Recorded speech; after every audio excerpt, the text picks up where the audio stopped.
ನಮಸ್ಕಾರ, ರಿಪಬ್ಲಿಕ್ ಕನ್ನಡ ನ್ಯೂಸ್ಗೆ ಸ್ವಾಗತ. ನಾನು ಶ್ರೀಪಾದ್ ಪಾಟೀಲ್. ಬೆಳಗಾವಿ ಅಧಿವೇಶನದಲ್ಲಿ ಕೋಲಾಹಲವೇ ಸೃಷ್ಟಿಯಾಗಿದೆ. ಕಾಂಗ್ರೆಸ್ ಬಿಜೆಪಿ ಸದಸ್ಯರ ಮಧ್ಯೆ ವಾಕ್ ಸಮರ ನಡೆದಿದೆ. ರಾಜ್ಯದಲ್ಲಿರೋದು ರೈತ ದ್ರೋಹಿ ಸರ್ಕಾರ ಅಂತ ಪರಿಷತ್ನಲ್ಲಿ ಬಿಜೆಪಿ ಸದಸ್ಯ ಸಿಟಿ ರವಿ ಕಿಡಿಕಾರಿದ್ದಾರೆ.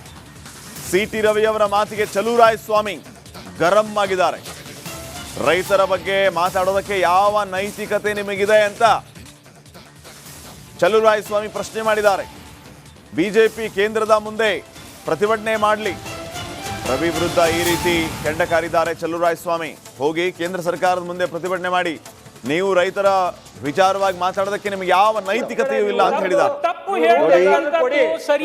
ಬೇಕಾದಾಗ ತಾವು ಸಹ ಯೋಚನೆ ಮಾಡಿ. ಸರ್ಕಾರ ನೋಟ್ ಮಾಡ್ಕೊಳ್ಳಿ. ನಿಮಗೆ ನೋಡಿ, ಸಭಾನಾಯಕರಿದ್ದಾರೆ, ನೀವು ಮಂತ್ರಿಗಳಿದ್ದೀರಿ, ನಿಮ್ಮ ಜವಾಬ್ದಾರಿಗಳು ತುಂಬಾ ಇದೆ. ನೀವೊಬ್ರು ಸರ್ಕಾರ, ನೀವು ಒಬ್ರು ಚಲುವರಾಯಸ್ವಾಮಿಯಾಗಿ ಅಲ್ಲ, ನೀವೊಬ್ರು ಸರ್ಕಾರ ಇರ್ಬೇಕಾದ್ರೆ ಸರ್ಕಾರಕ್ಕೆ ಇನ್ನೊಬ್ಬ ವಿರೋಧ ಪಕ್ಷದವ್ರು ಹೇಳ್ಬೇಕಾದ್ರೆ ನೋಟ್ ಮಾಡ್ಕೊಳ್ಳಿ. ಅದಾದ ನಂತರ ಕೇಳಿ, ನಾನು ನಿಮ್ಗೆ ಅವಕಾಶ ಕೊಡ್ತೀನಿ, ಅದಕ್ಕೆ ಕೌಂಟರ್ ಮಾಡಿ. ಅದಕ್ಕೆ ಕೌಂಟರ್ ಕೂತ್ಕೊಳ್ಳಿ, ನೀವು ಮುಂದುವರಿಸಿ. ಅದನ್ನ ನೀವು ಮಾಡಿ, ಉತ್ತರ ಕೊಡಕ್ ನಾನು ಅವಕಾಶ ಕೊಡ್ತೀನಲ್ಲ, ಮತ್ತೆ ನೀವು ಮಾತನಾಡಿ. ಸಭಾಪತಿಗಳೇ, ಕೇಂದ್ರ ಸರ್ಕಾರ 3550 ರೂಪಾಯಿ FRP ನಿಗದಿ ಮಾಡಿತು. ಕಳೆದ ಎರಡೂವರೆ ತಿಂಗಳಿನಿಂದ ಕಬ್ಬು ಬೆಳೆದ ರೈತರು ಈ ಭಾಗದಲ್ಲಿ, ವಿಶೇಷವಾಗಿ ಬೆಳಗಾವಿಯಿಂದ ಹಿಡಿದು ಬೀದರ್ವರೆಗೆ ಉತ್ತರ ಕರ್ನಾಟಕದ ಭಾಗದಲ್ಲಿ ಹೆಚ್ಚು ಕಬ್ಬು ಬೆಳೀತಕ್ಕಂಥದ್ದು ಈ ಭಾಗದಲ್ಲಿ ಬಿಟ್ಟರೆ ಚಾಮರಾಜನಗರ, ಮಂಡ್ಯ, ಮೈಸೂರು ಭಾಗದಲ್ಲಿ ಕಬ್ಬು ಬೆಳೀತಕ್ಕಂಥದ್ದು ಇರೋದು. ಅತಿ ಹೆಚ್ಚು ಸಕ್ಕರೆ ಕಾರ್ಖಾನೆಗಳಿರೋದು ಕೂಡ ಈ ಭಾಗದಲ್ಲೇ ಸಕ್ಕರೆ ಕಾರ್ಖಾನೆಗಳಿರೋದು. ರೈತರು ಬೀದಿಗಿಳಿದು ಹೋರಾಟ ಮಾಡಿ ತೀವ್ರವಾಗಿ ಹೋರಾಟ ಮಾಡಿದರು. ರಾಷ್ಟ್ರೀಯ ಹೆದ್ದಾರಿಯನ್ನೇ ತಡೆದ್ರು. ಕಬ್ಬಿನ ಟ್ರಾಕ್ಟರ್ಗಳಿಗೆ, ಲಾರಿಗಳಿಗೆ ಬೆಂಕಿ ಹಾಕಿದರು. ಅಂದರೆ ಅಷ್ಟು ತೀವ್ರತರವಾದ ಆಕ್ರೋಶ. ಸಚಿವರುಗಳು ಹೋದರು, ರೈತರು ಬಗ್ಲಿಲ್ಲ. ಸರ್ಕಾರ ಕ್ಯಾಬಿನೆಟ್ ಸ್ಪೆಷಲ್ ಮೀಟಿಂಗ್ ಮಾಡ್ತು. ಮೀಟಿಂಗ್ ಮಾಡಿದ್ದು 3550 ರೂಪಾಯಿ ಕೇಂದ್ರ ಸರ್ಕಾರ FRP ನಿಗದಿ ಮಾಡಿದೆ, ಇವರು 3250 ರೂಪಾಯಿ ನಾವು ಕೊಡಿಸ್ತೀವಿ ಅಂತ ಹೇಳಿದರು. ಬಹುತೇಕ ರೈತರು ಅದಕ್ಕೆ ಅಷ್ಟಕ್ಕಾದ್ರೂ ಸಿಗ್ತಾ ಇದೆಯಲ್ಲ ಅಂತ ಸಮಾಧಾನ ಆದರು. ಆದರೆ ಸಕ್ಕರೆ ಕಾರ್ಖಾನೆ ಮಾಲೀಕರುಗಳು ಕೆಲವು ಸಭಾಪತಿ ರವಿ ಒಂದು ನಿಮಿಷ ಸಭಾಪತಿಗಳೇ ಪ್ಲೀಸ್ ದಯವಿಟ್ಟು ಒಂದು ನಾನು ಕ್ಲಾರಿಫಿಕೇಶನ್ ಕೇಳೋದಲ್ಲ ನಿಮ್ಗೆ. ಈಗ 3550 ರೂಪಾಯಿ ಕೇಂದ್ರ ಸರ್ಕಾರ FRP ಫಿಕ್ಸ್ ಮಾಡಿದೆ, ಸತ್ಯ ಇದೆ. ಆ 3550 ರೂಪಾಯಿಯಲ್ಲಿ HNT 800 ಇಂದ 900 ರೂಪಾಯಿ ಹೋಗ್ತದೆ. ಹೇಳ್ಬೇಕಾದ್ರೆ 2750 ರೂಪಾಯಿ ಇವತ್ತು ಕೇಂದ್ರ ಸರ್ಕಾರ ಫಿಕ್ಸ್ ಮಾಡಿದ್ದು 10.25ಕ್ಕೆ ಸರ್ಕಾರ ಫಿಕ್ಸ್ ಮಾಡಿ. ಈಗ ನಿನ್ನೆನೂ ಕೂಡ ನಾನು ಮಹದೇವಪ್ಪ ಅವ್ರು ಬಂದಿಲ್ಲ, ನಾನು ತಾವು ಹೇಳಿದ್ರಿ ಅಂತ ನಾವು ಆಮೇಲೆ ಕ್ವಶನ್ ಅವರ್ ಅಂತ ಮಹದೇವಪ್ಪನವ್ರದ್ದು ಸ್ಕ್ರೋಲಿಂಗ್ ಬರ್ತಾ ಇದೆ. ಎಲ್ಲವನ್ನ ಬದಿಗೊತ್ತಿ ನಾವು ಚರ್ಚೆಗೆ ಮಾಡ್ತಾ ಇದ್ದೀರಿ ಅಂತೇಳಿ ಮುಖ್ಯಮಂತ್ರಿಗಳ ಕಚೇರಿಯಿಂದ ಆಚೆ ಬಂದು ಹೇಳಿರೋ ಸ್ಟೇಟ್ಮೆಂಟು. ಅದು ಸದನ ನಡೆಯುವಾಗ, ಈಗ ಸದನ ಒಂದೇ ನಿಮಿಷ, ಸದನ ನಡೆಯುವಾಗ ಒಬ್ಬ ಮಂತ್ರಿಗಳು ಇದು ಸದನದ ತೀರ್ಮಾನ ಆಗದೆ ಇರೋದನ್ನ ಕೊಟ್ರೆ ಏನ್ ಸದನಕ್ಕೆ ಏನ್ ಗೌರವ ಬರ್ತತೆ? ನಾವು ಏನಪ್ಪ ಹಿಂಗಾಗೋಯ್ತು ಇದು? ಈ ಬಗ್ಗೆ ಇನ್ನಷ್ಟು ಮಾಹಿತಿಯನ್ನ ನೀಡ್ತಾರೆ ಪ್ರತಿನಿಧಿ ಹನುಮಂತ. ಈಗ ನೇರ ಸಂಪರ್ಕದಲ್ಲಿ ಜಾಯ್ನ್ ಆಗಿದ್ದಾರೆ. ಹನುಮಂತ, 13 ಅಧಿವೇಶನ ಆದ ನಂತರ ಇದು 14ನೇ ಅಧಿವೇಶನ ಬೆಳಗಾವಿಯಲ್ಲಿ. 10ರಲ್ಲಿ 11 ಅನ್ನೋ ಥರ ಇದು ಮುಗಿದು ಹೋಗುವಂಥದ್ದು ಆಗಬಾರ್ದು. ಉತ್ತರ ಕರ್ನಾಟಕ ಭಾಗದ ಜನರಿಗೆ ಅನುಕೂಲ ಆಗಬೇಕು, ಮುಖ್ಯವಾಗಿ ರೈತರಿಗೆ ಅನುಕೂಲ ಆಗಬೇಕು ಈ ಅಧಿವೇಶನದಿಂದ. ಆ ವಿಚಾರ ಪ್ರಸ್ತಾಪ ಮಾಡಿದಾಗ ನಿಮಗೇನು ನೈತಿಕತೆ ಇದೆ, ನಿಮಗೇನು ನೈತಿಕತೆ ಇದೆ? ಆಯ್ತು, ಅವ್ರಿಗೆ ನೈತಿಕತೆ ಇಲ್ಲ ಅಂತಂದರೆ ನೀವು ನೈತಿಕತೆ ಇದ್ದವ್ರು ನೀವಾದರೂ ಮಾಡಿ. ಇದ್ರ ಬಗ್ಗೆ ಯಾಕೆ ಮಾತಾಡಬಾರ್ದು? ಇವರು ನೈತಿಕತೆ ಇದ್ದವರಲ್ವಾ ಇವರು? ರೈತರ ಬಗ್ಗೆ ಒಳ್ಳೆ ಕೆಲಸ ಮಾಡಲಿ, ನಿಮ್ಮ ಹತ್ರ ಅಧಿಕಾರ ಇದೆ.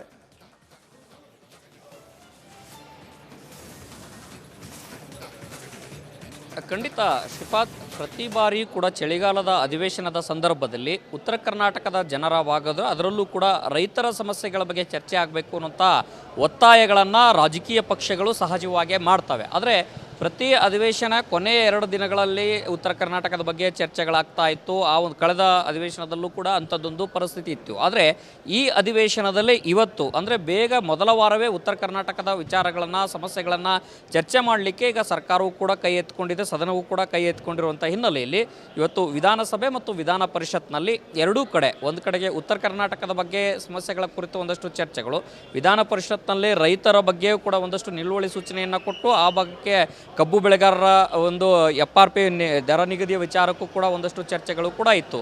ಆದರೆ ಈ ಒಂದು ಪರಸ್ಪರ ಚರ್ಚೆಗಳು ಆರೋಗ್ಯಯುತವಾಗಿ ನಡಿಬೇಕಾದಂತಹ ಚರ್ಚೆಗಳು ರಾಜಕೀಯ ಕಾಳಗಕ್ಕೆ ತಿರುಗಿತ್ತು ಅಂತಂದು ಹೇಳಿದ್ರೆ ತಪ್ಪಾಗ್ಲಿಕ್ಕಿಲ್ಲ. ಯಾಕೆಂತಂದು ಹೇಳಿದ್ರೆ ಒಂದು ಕಡೆಗೆ ಕೇಂದ್ರ ಸರ್ಕಾರವನ್ನು ರಾಜ್ಯ ಸರ್ಕಾರ ದೂಷಣೆ ಮಾಡುತ್ತೆ, ಇತ್ತ ರಾಜ್ಯ ಸರ್ಕಾರದತ್ತ BJP ದೂಷಣೆ ಮಾಡುತ್ತೆ. ಅಂದರೆ ಇಬ್ಬರೂ ಕೂಡ ರಾಜಕೀಯ ದಾಳಗಳನ್ನು ಪ್ರತಿದಾಳಗಳನ್ನು ಹೆಣಿತಾ ಇರ್ತಾರೆ ಹೊರತು ತಾಂತ್ರಿಕವಾಗಿ ಯಾರ ಜವಾಬ್ದಾರಿ ಎಲ್ಲಿ ಎಷ್ಟು ಇದೆ ಅನ್ನುವಂಥದ್ದು ಎಲ್ಲೂ ಕೂಡ ಒಂದು ಸರಿಯಾದಂತಹ ನಿಟ್ಟಿನಲ್ಲಿ ಚರ್ಚೆಗಳು ಆಗ್ತಾ ಇಲ್ಲ ಅಂತಂದು ಹೇಳಿದ್ರೆ ತಪ್ಪಾಗ್ಲಿಕ್ಕಿಲ್ಲ. ಒಂದು ಕಡೆಗೆ ಕೇಂದ್ರ ಸರ್ಕಾರದ ಸಾಧನೆಗಳನ್ನು BJP ಸದಸ್ಯರು ಹೇಳ್ತಾನೆ ರಾಜ್ಯ ಸರ್ಕಾರಕ್ಕೆ ಕುಟುಕುವಂಥ ಕೆಲಸವನ್ನು ಮಾಡ್ತಾರೆ. ಇತ್ತ ಕೇಂದ್ರ ಸರ್ಕಾರ ಮತ್ತು ಕೇಂದ್ರದಲ್ಲಿ ಗುರುತಿಸಿಕೊಳ್ಳುವಂಥ ಸಂಸದರು ಯಾರೂ ಕೂಡ ಧ್ವನಿ ಎತ್ತಲ್ಲ ಅನ್ನುವಂಥ ಆರೋಪಗಳನ್ನು ಮಾಡ್ತಾ ಸದನದಲ್ಲಿ ರಾಜ್ಯ ಸರ್ಕಾರದ ಸಾಧನೆಗಳನ್ನು ಕೂಡ ಇಲ್ಲಿ ಕಾಂಗ್ರೆಸ್ ನಾಯಕರು ಹೇಳ್ತಾರೆ. ಉದಾಹರಣೆಗೆ ಬೆಳಗಾವಿಯಲ್ಲಿ ನಡೆದಂಥ ಕಬ್ಬು ಬೆಳೆಗಾರರ ಹೋರಾಟದ ಸಂದರ್ಭದಲ್ಲೂ ಕೂಡ BJP ರಾಜ್ಯಾಧ್ಯಕ್ಷರು ಬಂದು ಬರ್ತಡೇನ ಮಾಡ್ಕೊಂಡಿದ್ರು ಅನ್ನೋಂಥ ಮಾತನ್ನು ಕೂಡ ಪ್ರಸ್ತಾಪ ಮಾಡಿದ್ರು. ಈ ಮಾತಿಗೆ BJP ನಾಯಕರು ಕೂಡ ಒಂದಷ್ಟು ಕಿಡಿಕಾರಿದ್ರು. ಇದೇ ರೀತಿ ವಾಗ್ವಾದಗಳು ಜೋರಾಗೇ ನಡೆಯಿತು. ಪ್ರತಿಪಕ್ಷಗಳು BJP ನಾಯಕರ ಮೇಲೆ ಕಾಂಗ್ರೆಸ್ ನಾಯಕರು ಮುಗಿಬಿದ್ರು, ಕಾಂಗ್ರೆಸ್ ನಾಯಕರ ಮೇಲೆ BJP ನಾಯಕರು ಮುಗಿಬಿದ್ರು. ಈ ಒಂದು ಸಂದರ್ಭದಲ್ಲಿ CT ರವಿ ಅವರು ಕೂಡ ಮಾತನಾಡುವಂಥ ಸಂದರ್ಭದಲ್ಲಿ ಏನು ತುಂಗಭದ್ರಾ ಕ್ರಸಟ್ ಗೇಟ್ ಏನಿದೆ ಆ ಗೇಟಿನ ವಿಚಾರಕ್ಕೆ ಎರಡನೇ ಸಮಸ್ಯೆ ಆಗಿರುವಂಥ ಕಾರಣಕ್ಕಾಗಿ ಎರಡನೇ ಬಳಿಗೆ ಪರಿಹಾರವನ್ನು ನೀಡಬೇಕು ಅನ್ನೋಂಥ ಒತ್ತಾಯವನ್ನು ಮಾಡಿದರು. ಈ ಸಂದರ್ಭದಲ್ಲಿ ಕೇಂದ್ರ ಸರ್ಕಾರದ ಪಾತ್ರ ಏನು ಅನ್ನೋಂಥದ್ದನ್ನು ಒಂದಷ್ಟು ನಿಲುವನ್ನು ಸೂಚಿಸುವಂಥದ್ದು, ಆ ಒಂದು ಕೇಂದ್ರ ಸರ್ಕಾರದ ನಿಲುವುಗಳು ಯಾವ ರೀತಿ ಇತ್ತು ಅನ್ನುವಂಥದ್ದನ್ನು ಪ್ರತಿಪಾದಿಸಲಿಕ್ಕೆ ಆಡಳಿತ ಪಕ್ಷದ ಸದಸ್ಯರು ಕೂಡ ಮುಂದಾದರು. ಅಂದರೆ ಇಲ್ಲಿ ಪರಿಹಾರ ಅನ್ನೋದಕ್ಕಿಂತ ಕೇಂದ್ರದತ್ತ ಬೊಟ್ಟು ಮಾಡುವಂಥದ್ದು, ಇತ್ತ ರಾಜ್ಯದತ್ತ ಬೊಟ್ಟು ಮಾಡುವಂಥ ಒಂದಷ್ಟು ಚರ್ಚೆಗಳು ಜೋರಾಗಾಯಿತು. ಈ ಒಂದು ಸಂದರ್ಭದಲ್ಲಿ ರಾಜ್ಯ ಸರ್ಕಾರವನ್ನು ರೈತ ವಿರೋಧಿ ಸರ್ಕಾರ, ರೈತ ದ್ರೋಹಿ ಸರ್ಕಾರ ಅನ್ನುವಂಥ ಆರೋಪವನ್ನು CT ರವಿ ಅವರು ಮಾಡಿದ್ರು. ಈ ಒಂದು ಕಾರಣಕ್ಕಾಗಿ ಕೆರಳಿದಂತಹ ಕೃಷಿ ಸಚಿವ ಚಲುವರಾಯಸ್ವಾಮಿಯವರು ಕೂಡ ನಿಮಗೆ ಯಾವ ರೀತಿಯ ನೈತಿಕತೆ ಇದೆ ರೈತರ ಬಗ್ಗೆ ಮಾತನಾಡುವಂಥ ವಿಚಾರಕ್ಕೆ ಅನ್ನುವಂಥ ಟೀಕೆಯನ್ನು ಕುಟುಕುವಂಥ ಕೆಲಸವನ್ನು ಮಾಡಿದ ಕಾರಣಕ್ಕಾಗಿ ಒಂದಷ್ಟು ಪರಸ್ಪರ ಸದನದಲ್ಲೂ ಕೂಡ ಗದ್ದಲ ಜೋರಾಯಿತು. ಆದರೆ ನಾಳೆಯೂ ಕೂಡ ಉತ್ತರ ಕರ್ನಾಟಕದ ಬಗ್ಗೆ ಚರ್ಚೆಗಳು ನಡೆಯುವಂಥ ಕಾರಣಕ್ಕಾಗಿ ನಾಳೆ ದಿನಪೂರ್ತಿ ಉತ್ತರ ಕರ್ನಾಟಕ ಮತ್ತು ಈ ಭಾಗದ ಸಮಸ್ಯೆಗಳ ಕುರಿತು ಚರ್ಚೆ ಇರುವಂಥ ಕಾರಣಕ್ಕಾಗಿ ನಾಳೆಯೂ ಕೂಡ ಈ ಒಂದು ಪರಸ್ಪರ ಕಾದಾಟ ಮಾತಿನ ಜಟಾಪಟಿ ಜೋರಾಗಿ ನಡೆಯುವಂಥ ಎಲ್ಲ ಸಾಧ್ಯತೆಗಳಿದ್ದಾವೆ. Shripad. Okay, thank you Hanumanth ಮಾಹಿತಿಗೆ. ನಮಸ್ಕಾರ, ರಿಪಬ್ಲಿಕ್ ಕನ್ನಡ ನ್ಯೂಸ್ಗೆ ಸ್ವಾಗತ. ನಾನು ಶ್ರೀಪಾದ್ ಪಾಟೀಲ್. ಬೆಳಗಾವಿ ಅಧಿವೇಶನದಲ್ಲಿ ಕೋಲಾಹಲವೇ ಸೃಷ್ಟಿಯಾಗಿದೆ. ಕಾಂಗ್ರೆಸ್ BJP ಸದಸ್ಯರ ಮಧ್ಯೆ ವಾಕ್ ಸಮರ ನಡೆದಿದೆ. ರಾಜ್ಯದಲ್ಲಿರೋದು ರೈತ ದ್ರೋಹಿ ಸರ್ಕಾರ ಅಂತ ಪರಿಷತ್ನಲ್ಲಿ BJP ಸದಸ್ಯ CT ರವಿ ಕಿಡಿಕಾರಿದ್ದಾರೆ. CT ರವಿ ಅವರ ಮಾತಿಗೆ ಚಲುವರಾಯಸ್ವಾಮಿ ಗರಂ ಆಗಿದ್ದಾರೆ. ರೈತರ ಬಗ್ಗೆ ಮಾತಾಡೋದಕ್ಕೆ ಯಾವ ನೈತಿಕತೆ ನಿಮಗಿದೆ ಅಂತ ಚಲುವರಾಯಸ್ವಾಮಿ ಪ್ರಶ್ನೆ ಮಾಡಿದ್ದಾರೆ. BJP ಕೇಂದ್ರದ ಮುಂದೆ ಪ್ರತಿಭಟನೆ ಮಾಡಲಿ. ರವಿ ವಿರುದ್ಧ ಈ ರೀತಿ ಕೆಂಡ ಕಾರಿದ್ದಾರೆ ಚಲುವರಾಯಸ್ವಾಮಿ.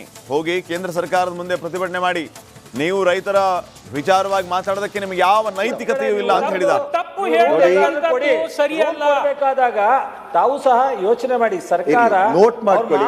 ನಿಮಗೆ ನೋಡಿ, ಸಭಾನಾಯಕರಿದ್ದಾರೆ, ನೀವು ಮಂತ್ರಿಗಳಿದ್ದೀರಿ, ನಿಮ್ಮ ಜವಾಬ್ದಾರಿಗಳು ತುಂಬಾ ಇದೆ. ನೀವೊಬ್ರು ಸರ್ಕಾರ, ನೀವು ಒಬ್ರು ಚಲುವರಾಯಸ್ವಾಮಿಯಾಗಿ ಅಲ್ಲ, ನೀವೊಬ್ರು ಸರ್ಕಾರ ಇರ್ಬೇಕಾದ್ರೆ ಸರ್ಕಾರಕ್ಕೆ ಇನ್ನೊಬ್ಬ ವಿರೋಧ ಪಕ್ಷದವ್ರು ಹೇಳ್ಬೇಕಾದ್ರೆ ನೋಟ್ ಮಾಡ್ಕೊಳ್ಳಿ. ಅದಾದ ನಂತರ ಕೇಳಿ, ನಾನು ನಿಮ್ಗೆ ಅವಕಾಶ ಕೊಡ್ತೀನಿ, ಅದಕ್ಕೆ ಕೌಂಟರ್ ಮಾಡಿ. ಅದಕ್ಕೆ ಕೌಂಟರ್ ಕೂತ್ಕೊಳ್ಳಿ, ನೀವು ಮುಂದುವರ್ಸಿ. ಅದನ್ನ ನೀವು ಮಾಡಿ, ಉತ್ತರ ಕೊಡಕ್ ನಾನು ಅವಕಾಶ ಕೊಡ್ತೀನಲ್ಲ, ಮತ್ತೆ ನೀವು ಮಾತನಾಡಿ. ಸಭಾಪತಿಗಳೇ, ಕೇಂದ್ರ ಸರ್ಕಾರ 3,550 ರೂಪಾಯಿ FRP ನಿಗದಿ ಮಾಡಿತು. ಕಳೆದ ಎರಡೂವರೆ ತಿಂಗಳಿನಿಂದ ಕಬ್ಬು ಬೆಳೆದ ರೈತರು ಈ ಭಾಗದಲ್ಲಿ, ವಿಶೇಷವಾಗಿ ಬೆಳಗಾವಿಯಿಂದ ಹಿಡಿದು ಬೀದರ್ವರೆಗೆ ಉತ್ತರ ಕರ್ನಾಟಕದ ಭಾಗದಲ್ಲಿ ಹೆಚ್ಚು ಕಬ್ಬು ಬೆಳೀತಕ್ಕಂಥದ್ದು ಈ ಭಾಗದಲ್ಲಿ ಬಿಟ್ಟರೆ ಚಾಮರಾಜನಗರ, ಮಂಡ್ಯ, ಮೈಸೂರು ಭಾಗದಲ್ಲಿ ಕಬ್ಬು ಬೆಳೀತಕ್ಕಂಥದ್ದು ಇರೋದು. ಅತಿ ಹೆಚ್ಚು ಸಕ್ಕರೆ ಕಾರ್ಖಾನೆಗಳಿರೋದು ಕೂಡ ಈ ಭಾಗದಲ್ಲೇ ಸಕ್ಕರೆ ಕಾರ್ಖಾನೆಗಳಿರೋದು. ರೈತರು ಬೀದಿಗಿಳಿದು ಹೋರಾಟ ಮಾಡಿ ತೀವ್ರವಾಗಿ ಹೋರಾಟ ಮಾಡಿದರು. ರಾಷ್ಟ್ರೀಯ ಹೆದ್ದಾರಿಯನ್ನೇ ತಡೆದ್ರು.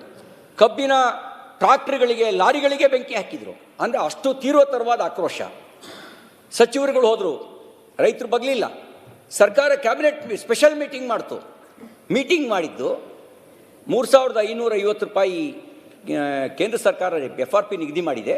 ಇವರು 3,250 ರೂಪಾಯಿ ನಾವು ಕೊಡಿಸ್ತೀವಿ ಅಂತ ಹೇಳಿದರು. ಬಹುತೇಕ ರೈತರು ಅದಕ್ಕೆ ಅಷ್ಟು ಕಾರು ಸಿಗ್ತಾ ಇದೆಯಲ್ಲ ಅಂತ ಸಮಾಧಾನ ಆದರು. ಆದರೆ ಸಕ್ಕರೆ ಕಾರ್ಖಾನೆ ಮಾಲೀಕರುಗಳು ಕೆಲವು ಸಭಾಪತಿ ರವಿ, ಒಂದು ನಿಮಿಷ ಸಭಾಪತಿಗಳೇ, ಪ್ಲೀಸ್ ಹೀಗೆ Please, please, ನಾನು yield ಆಗಿಲ್ಲ. ದಯವಿಟ್ಟು ಒಂದು ನಾನು ಕ್ಲಾರಿಫಿಕೇಶನ್ ನಾನು please yield ಆಗಿಲ್ಲ. ಸನ್ಮಾನ ನೋಡಿ, ಪ್ಲೀಸ್ ನಾನು ಹೇಳಿದ್ನಲ್ಲ, ನಾನು ಎಂತ ಕೇಳೋದಿಲ್ಲ ನಿಮ್ಗೆ. ನಾನು yield ಈಗ ಆಗಿಲ್ಲ. 3,550 ರೂಪಾಯಿ ಕೇಂದ್ರ ಸರ್ಕಾರ FRP ಫಿಕ್ಸ್ ಮಾಡಿದೆ, ಸತ್ಯ ಇದೆ. ಆ ನಾನು yield ಆಗಿಲ್ಲ. 3,550 ರೂಪಾಯಿಯಲ್ಲಿ ನಾನು yield ಆಗಿಲ್ಲ. ಸರ್ಕಾರ ಉತ್ತರ ಕೊಡ್ಬೇಕಾದ್ರೆ ಕೊಡ್ಲಿ. HNT 800 ಇಂದ 900 ರೂಪಾಯಿ ಹೋಗ್ತದೆ. ನಾನು yield ನೆಟ್ ಹೇಳ್ಬೇಕಾದ್ರೆ 2,750 ರೂಪಾಯಿ ಇವತ್ತು ಕೇಂದ್ರ ಸರ್ಕಾರ ಫಿಕ್ಸ್ ಮಾಡಿದ್ದು 10.25ಕ್ಕೆ ನಾನು yield ಕೇಂದ್ರ ಆಗಿಲ್ಲ. ಸರ್ಕಾರ ಫಿಕ್ಸ್ ಮಾಡಿ. ಈಗ ನಿನ್ನೆನೂ ಕೂಡ ನಾನು ಮಹದೇವಪ್ಪ ಅವ್ರು ಬಂದಿಲ್ಲ, ನಾನು ತಾವು ಹೇಳಿದ್ರಿ ಅಂತ ನಾವು ಆಮೇಲೆ ಕ್ವಶನ್ ಅವರ್ ಅಂತ ಮಹದೇವಪ್ಪನವ್ರದ್ದು ಸ್ಕ್ರೋಲಿಂಗ್ ಬರ್ತಾ ಇದೆ, ಎಲ್ಲವನ್ನ ಬದಿಗೊತ್ತಿ ನಾವು ಚರ್ಚೆಗೆ ಮಾಡ್ತಾ ಇದ್ದೀರಿ ಅಂತೇಳಿ ಮುಖ್ಯಮಂತ್ರಿಗಳ ಕಚೇರಿಯಿಂದ ಆಚೆ ಬಂದು ಹೇಳಿರೋ ಸ್ಟೇಟ್ಮೆಂಟು. ಅದು ಆ ಸದನ ನಡೆಯೋ